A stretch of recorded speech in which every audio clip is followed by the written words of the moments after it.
নমস্কার, জয় মাতারা। আমি অ্যাস্ট্রো হিমাংশু। ভাগ্যের দুয়ার থেকে আপনাদেরকে জানাই আন্তরিক শুভেচ্ছা, ভালোবাসা।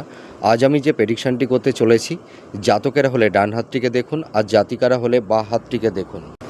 যদি কোনো জাতক জাতিকাদের হাতে একটা সুদীর্ঘ একটা প্রমিনেন্ট রবি রেখা থাকে, সানলাইন থাকে, এবং এই সানলাইনটি যদি এইটা হচ্ছে আমাদের এই যে নিচের যে রেখাটি আপনারা দেখতে পাচ্ছেন, এটা হচ্ছে হৃদয় রেখা। এই হৃদয় রেখার সঙ্গে যদি যুক্ত হয়ে যায়, তাহলে এই সব জাতক জাতিকারা নাম, যশ, খ্যাতি, প্রভাব, প্রতিপত্তি, প্রচুর প্রপার্টি, নাম, যশ, ধন সম্পদ এইগুলো পেয়ে থাকে।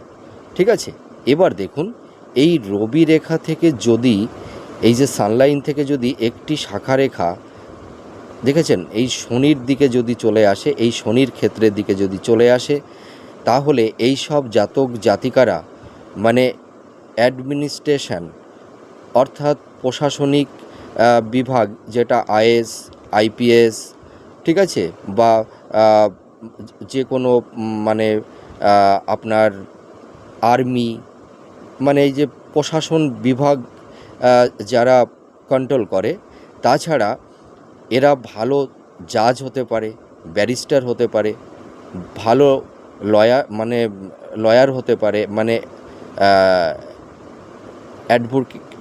অ্যাডভোকেট হতে পারে। ঠিক আছে, কারণ কি, শনি হচ্ছে ন্যায়ের কারক, কর্মের কারক।